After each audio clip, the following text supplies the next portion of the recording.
बिहार में लोकसभा चुनाव खत्म हो चुका है, लेकिन समीक्षाओं का दौर अब भी जारी है। तमाम जो पार्टियां हैं वो समीक्षा कर रही है हार और जीत पर। बिहार में सबसे बड़ी पार्टी जनता दल यूनाइटेड बनी। जेडीयू के नेताओं के साथ भी नीतीश कुमार समीक्षा करेंगे आने वाले इसी महीने के आखिरी सप्ताह में। बीजेपी के अंदर भी समीक्षा हुई, कांग्रेस के अंदर भी समीक्षा को लेकर बैठक चली, लेकिन बात राष्ट्रीय जनता दल की करेंगे। बिहार में आरजेडी को उम्मीद था कि इस बार सबसे चौंकाने वाले नतीजे आएंगे। बिहार में राष्ट्रीय जनता दल को उम्मीद था कि कम से कम 15 सीट तो इस बार के लोकसभा चुनाव में आरजेडी जीतेगी ही। तेजस्वी यादव 251 चुनावी रैली किए और चुनावी रैली कितना सफल हुआ परिणाम से समझिए। बिहार में 23 सीटों पर चुनाव लड़ी राष्ट्रीय जनता दल मात्र 4 सीटें जीत पाई। इसके अलावे कांग्रेस 9 सीटों पर चुनाव लड़कर 3 सीटें जीत गई। बिहार में लेफ्ट का भी खाता खुला। सीपीआईएमएल 2 सीटें जीती। एक तो बीजेपी की परंपरागत सीट को ही छीन लिया। भाजपा के गढ़ में जाकर सीपीआईएमएल ने जीत हासिल कर ली 18 सीट पर। तो महागठबंधन ने कुल 9 सीटें बिहार में जीती। एक निर्दलीय पप्पू यादव भी जीत गए, जिन्हें महागठबंधन का वोट शेयर हुआ। लेकिन 30 सीटें बिहार में एनडीए ने जीती। सबसे बड़ी हार अगर देखी जाए तो बिहार में भाजपा की हुई। देखिए, पूर्व के रिपोर्ट में भी हम ये चीजें बता चुके हैं कि इस बार के चुनाव के परिणाम चाहे जो कुछ भी हो, आरजेडी एक भी सीट जीतती है तो ये बड़ी जीत मानी जाएगी। लेकिन इस बार तो 4 सीटें जीती। वास्तव में तेजस्वी यादव के पास खोने के लिए कुछ नहीं था, जो भी बचा था वो पाने के लिए, और 4 सीटें पा लिया। लेकिन सबसे बड़ी बात समीक्षा की मैं कर रहा हूं, 23 सीटें बिहार में राष्ट्रीय जनता दल के खाते में गई और मात्र 4 सीटों पर जीत हासिल हुई। और ये 4 सीट मालूम है कौन कौन सा है? सबसे बड़ी जीत अगर बिहार में कहीं हुई तो औरंगाबाद में। औरंगाबाद में चुनाव अभय कुशवाहा आरजेडी के टिकट से जीत गए। बीजेपी के सुशील सिंह को चुनावी अखाड़े में अभय कुशवाहा ने पछाड़ दिया और भविष्य की रणनीति को देखते हुए लालू यादव ने संसदीय दल का नेता पार्लियामेंट में अभय कुशवाहा को चुनवा दिया। और इसके बाद जो जीत हुई वो जीत पाटलिपुत्रा में हुई। मीसा भारती बीजेपी के सिटिंग एमपी रामकृपाल यादव को चुनाव हराकर लोकसभा पहुंच गई बड़े मार्जिन के साथ। देखिए, जीत तो जहानाबाद में भी हुई है, जीत तो बक्सर में भी हुई है, लेकिन इन दोनों जीत के पीछे आप समझें तो ये 2 सीटें फाइनल था। ये 2 सीटें जहानाबाद और बक्सर, ये जीत, इस पर जीत आरजेडी के लिए पहले से ही दिख रहा था। लेकिन क्या हुआ मिथिलांचल में, क्या हुआ सीमांचल में? सीमांचल में हालांकि कांग्रेस ने जीत हासिल की। बगल के किशनगंज में, पूर्णिया में निर्दलीय पप्पू यादव जीत गए, कटिहार में कांग्रेस जीत गई और अररिया में आरजेडी हार गई। क्या हुआ तिरहुत में? क्या हुआ सारण में? शाहाबाद और मगध ने ही तो आरजेडी की जान बचाई है, इस बार ताकत बढ़ाई है।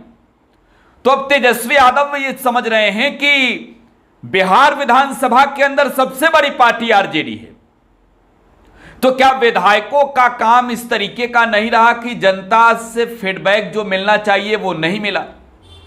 2 दिवसीय समीक्षा बैठक तेजस्वी यादव और लालू प्रसाद यादव ने अपने नेताओं के साथ की और बैठक के अंदर तेजस्वी यादव का गुस्सा भी नजर आया, तेजस्वी यादव का आक्रामक तेवर भी नजर आया।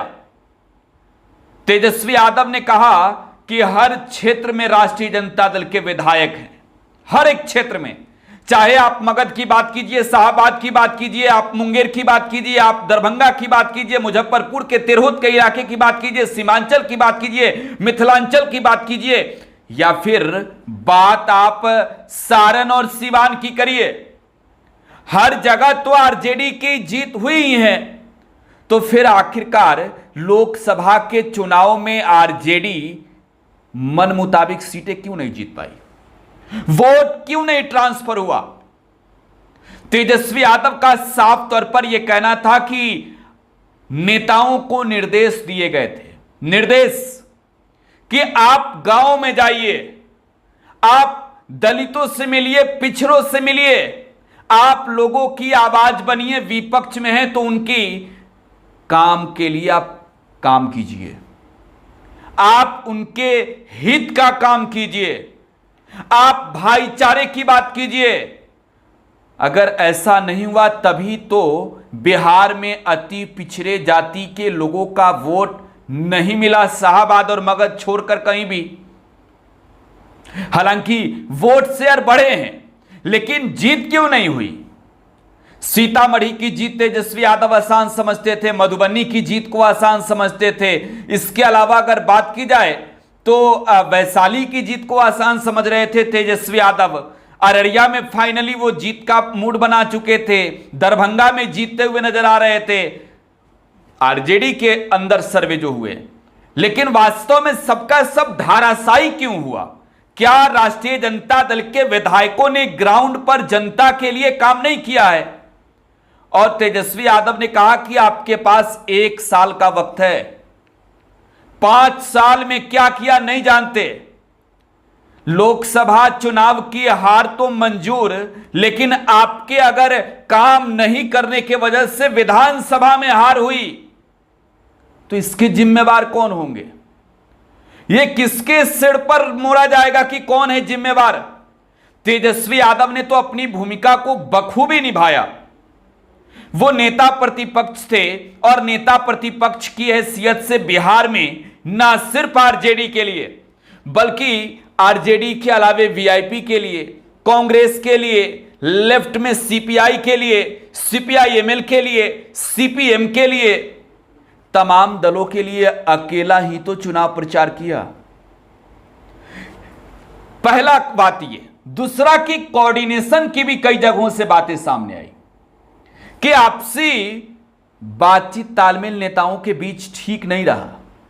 ऐसा क्यों हुआ? क्या वजह है? क्यों चुनाव के वक्त इस तरीके की स्थिति उत्पन्न होती है? नेतृत्वकर्ता यह तय करता है कि चुनावी मैदान में प्रत्याशी कौन होगा, फिर जमीनी स्तर के नेता क्यों आखिरकार साथ नहीं देते? कोऑर्डिनेशन बनाए रखने की जरूरत है।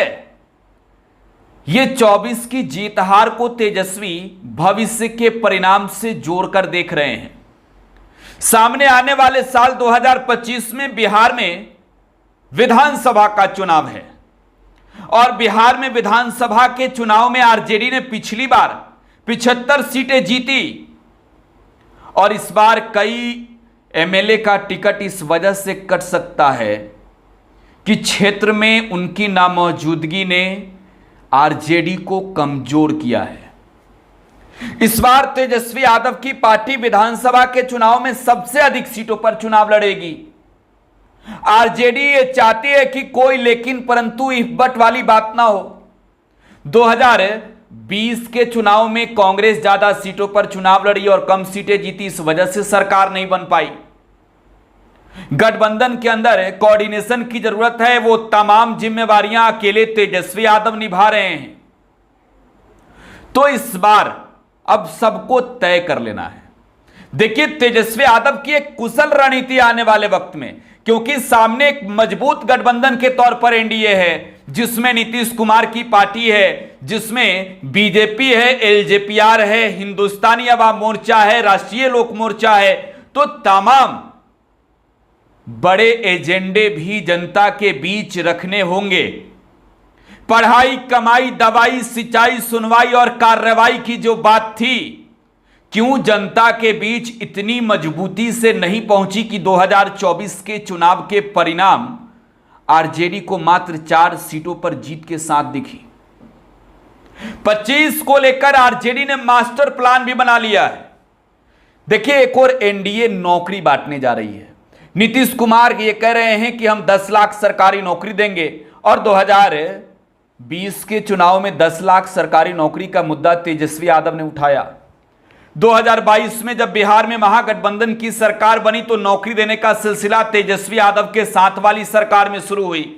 भले ही बीजेपी के साथ आकर भी नीतीश कुमार यह मानते हो कि जो बातें उन्होंने 2020 के चुनाव में कही कि 10 लाख सरकारी नौकरी के लिए पैसवा कहां से लाएगा, अपने बाप के यहां से लाएगा, जेल से लाएगा, अब वो सब बात भूलकर भले ही नीतीश कुमार नौकरी बांटने की मूड में है, लेकिन जनता के बीच ये मैसेज पहुंचाना होगा कि कैसे तेजस्वी यादव ने नीतीश कुमार को नौकरी देने के लिए मजबूर किया।